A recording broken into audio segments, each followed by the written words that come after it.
경희사당의 강경희입니다.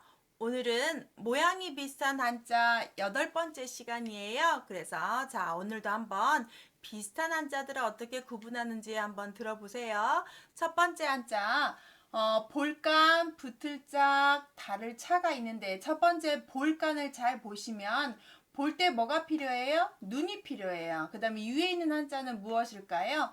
바로 손수자입니다. 자, 손을 눈 위에다 대고 이렇게 잘 이렇게 눈에다 보고 자세히 들여다본다고 해서 볼 간자가 되고요. 아픈 환자를 옆에서 잘 들여다보는 간병인 같은 간호사 같은 이렇게 보다라는 한자에 쓰는 한자입니다. 눈 위에 손을 얹은 모양. 두 번째 붙을 착자인데 우리가 접착제 할 때 쓰는 착자예요.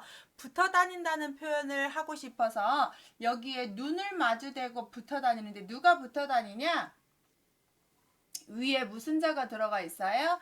양양이 들어가 있어요. 그래서 양떼들은 혼자 다니지 않고 떼지어 다녀서 우리가 양무리들이 붙어 다니다라는 말을 캐치해서 양떼들이 서로 붙어 다니다 해서 붙을 착을 쓰는 한자입니다. 이 세 번째가 어려운데요.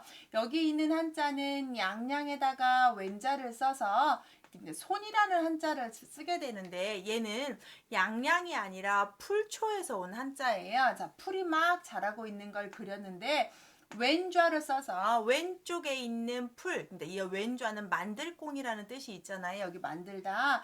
자, 내가 텃밭에다가 씨앗을 똑같이 뿌렸고 똑같이 물도 주고 똑같은 턴데도 들쑥날쑥하게 자라잖아요. 근데 상추 같은 거 길러보시면 알 거예요. 그래서 씨앗을 똑같이 뿌렸는데도 그 초목의 크기가 들쑥날쑥하다 해서 원래는 들쑥날쑥 차자인데 사람들이 크기가 다르네 해서 나중에 달을 차로 씁니다. 그래서 달을 차는 초목 모양, 풀초 모양 변형이 양양이 아니고 풀초 모양과 만들공, 씨앗을 뿌린 손을 상징해서 씨앗의 크기가 들쑥날쑥해서 차이가 난다 이렇게 만든 한자래요. 이것이 힘들다면 양양이 그대로 보이고 만들공이 보인다면 내가 양 재료로 고기를 만들든 음식을 만들든 양가죽으로 옷을 만들든 여러 가지 뭔가를 만들었는데 차이가 나네 이렇게 외우셔도 괜찮아요. 일단 뭐 유래를 물어보는 건 없으니까 다만 내가 빨리 암기할 수 있으면 좋겠죠. 초목이건 양이건 편하게 달을 차를 좀 외우셨으면 좋겠어요. 두 번째 클 거와 신하시는데 첫 번째 클 거는 자예요. 자. 우리가 룰러 자인데 자 보세요. 이렇게 큰 자가 있는데 거기를 잡는 손잡이를 그린 거예요. 그래서 자를 직각자를 손잡이로 잡을 정도로 큰 자에서 클 거가 와서 거인, 거물, 거부 이럴 때 쓰는 한자가 되겠고요. 신하 신자 같은 경우는 신하가 임금 옆에 무릎 꿇고 앉아서 고개 숙인 모습인데 이것도 항상 제가 그리는 글처럼 사람이 이렇게 해서 이렇게 있으면 예의하고 이렇게 등을 쭉 하고 있는 그런 신하를 상징하는 한자가 되겠습니다. 그래서 클까와 신하신 꼭 구분하시고요. 세 번째 보시면 종로, 가틀려, 성낼로, 용서할사가 왔어요. 첫 번째 볼까요? 종이라는 표현에서 앞에 여자를 쓰고 뒤에 있는 한자에 손이라는 또자, 손은 또우는 손이에요. 부수에 말씀드렸습니다. 그래서 여자가 손으로 늘 무엇인가를 해요.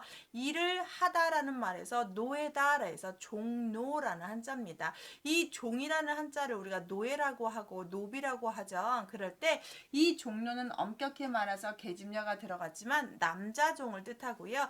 여자 종은 종비를 써서 계집종비라는 한자가 따로 있어요. 여기서 뭐 그런 얘기를 하는 건 아니고 일단 모양 비슷한 것만 구분할까요?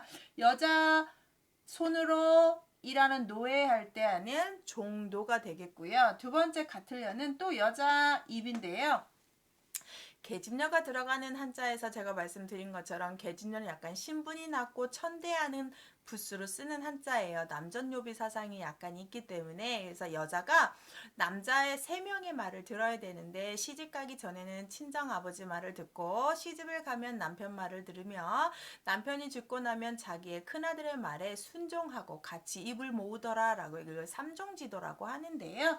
여자가 입을 같이 하다 해서 같을 여라는 한자입니다. 그럼 여기에 이제 같을 여조 있었는데 종로에다가 마음심을 붙였더니 자 종로에 마음심을 붙이면 무슨 노가 돼요? 성낼노가 되고 그러면 종의 마음이잖아요. 종이 자 나도 왕이 되고 싶고 재상이 되고 싶고 좋은 관직 양반이 되고 싶은데 누가 종이 되고 싶겠어요. 그냥 태어났더니 엄마 아빠가 종이어서 나도 종이 되는 거잖아요. 그래서 위에 있는 종을 쓰고 아래다 마음심을 써서 종의 마음은 분노, 성낼노가 되고요. 그 다음에 용서할 서라는 한자를 보시면 위에 같을 여자의 마음심이니까 용서라는 마음은 그 사람의 입장이 한번 되어보는 것이 용서의 쉬운 지름길인데 마음을 같이 해보다, 즉 역지사지 해보다 그러면 그렇게 될 수 있다라고 용서를 해주다 해서 같을 여자의 마음심을 써서 같은 마음, 용서하는 마음에서 이렇게 마음심으로 용서할 서를 만들어요. 이 한자를 보시다시피 여자를 집어넣어 종로 같을 여가 왔지만 아래다 똑같이 마음심을 집어넣어서 한자가 구분법이 있으니까 쉽게 또 이 자도 모양이 비슷한 한자에서 구분하는 건 어떨까 싶습니다. 오늘 4번째가 제일 어렵습니다. 잘 보세요.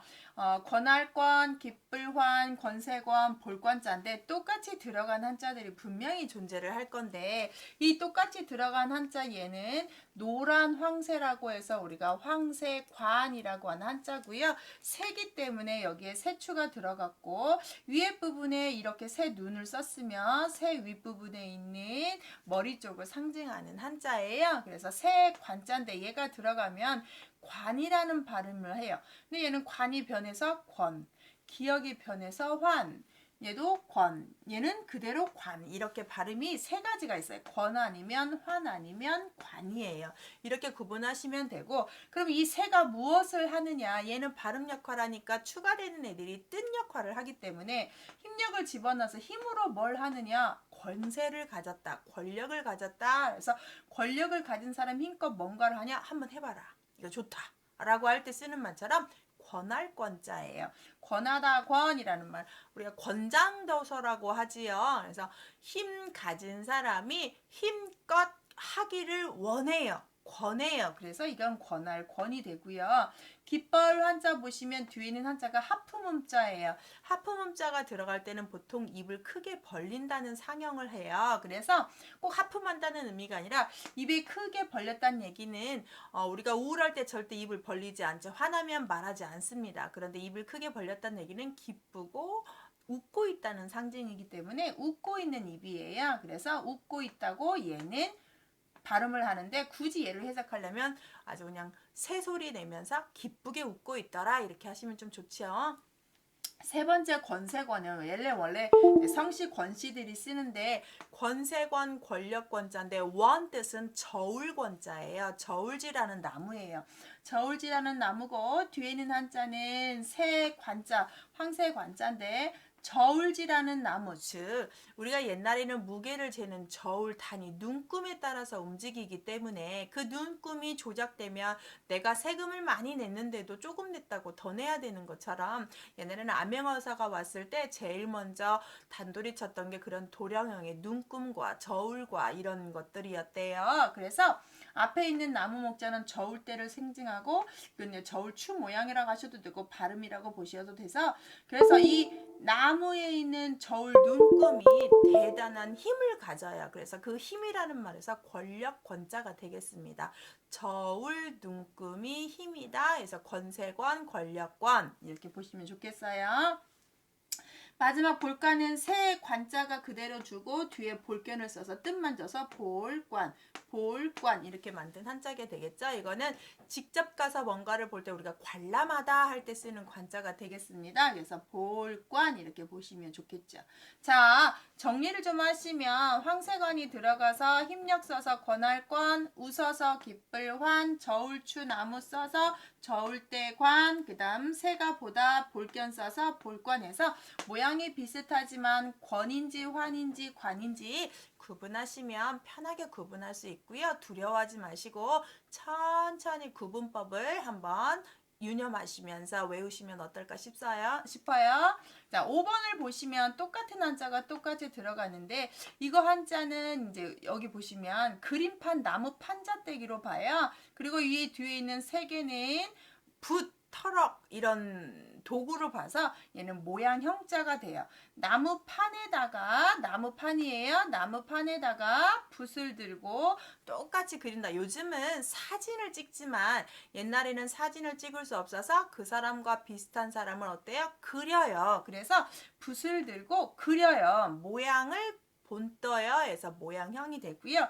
얘는 형벌형이 되는데 이거는 형틀을 상징해요. 형틀이라고 하면 어떤 작은 통에다가 가둔다든지 앉혀놔서 우리가 막 춘향전 보면 목에다가 목화를 차고 있는 그런 형틀이 있잖아요. 또는 곤장을 맞을 때 눕는 형틀이 있고 주리를 틀 때 쓰는 형틀이 있는데 그렇게 범죄들을 고문할 때 쓰는 형틀에다가 다시 칼도를 집어넣어서 엄격하고 무섭다를 집어넣어 형벌형자가 돼요. 그래서 형벌 중에서 뭐 태형이다, 사형이다 이렇게 쓸 수 있는 형벌을 상징합니다. 똑같은 한자가 들어갔지만 형 발음을 하고 앞에다가 터럭섬 써서 모양형, 칼도 써서 형벌형 이렇게 구분을 했고요. 6번째 보시면 잠잘면하고 눈안이 있는데 똑같이 눈목이 들어가요. 자, 잠잘면 볼까요? 눈목이고 뒤에 있는 게 백성민이에요. 민자가 발음을 어떻게 하고 있어요? 면 발음을 하죠. 눈과 백성민인데 모든 사람은 밤에 잠을 자야 돼요. 잠을 자지 않으면 안 되잖아요. 그래서 잠을 잔다인데 모든 사람이 잔다라는 백성민을 쓰고 앞에다가 눈목을 써서 눈을 감고 잠단데 우리가 그래서 잠자다라는 한자를 수면이라고 하죠.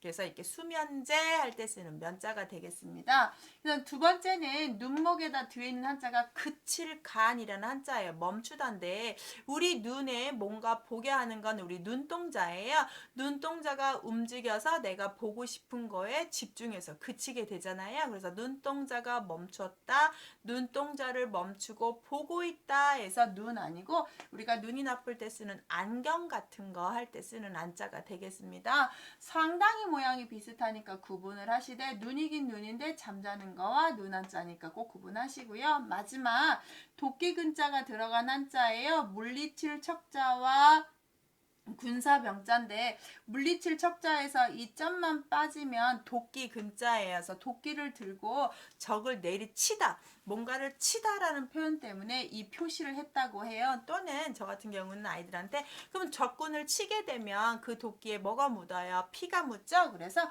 피가 묻은 것처럼 보셔도 괜찮지 않을까 싶고요. 군사병자를 보시면 위에 있는 한자는 도끼를 이렇게 들고 있는 모습은 되지만 투구를 쓴 병사라고 해요. 그게 힘들다면 그냥 도끼로 보셔서 도끼를 들고 있는 사람인데 아래에 이렇게 점이 이렇게 두 개 있는 우리가 이런 모양들은 거의 손을 이렇게 두 개를 뭔가 들고 있는 모습을 그린 한자예요. 그래서 이 자가 근데 여기에 이렇게 남아있기 때문에 도끼를 들고 뭔가 일을 하는 군사병자에서 우리 장기 둘 때 병자 있지요. 그래서 군사병으로 구분하시면 됩니다.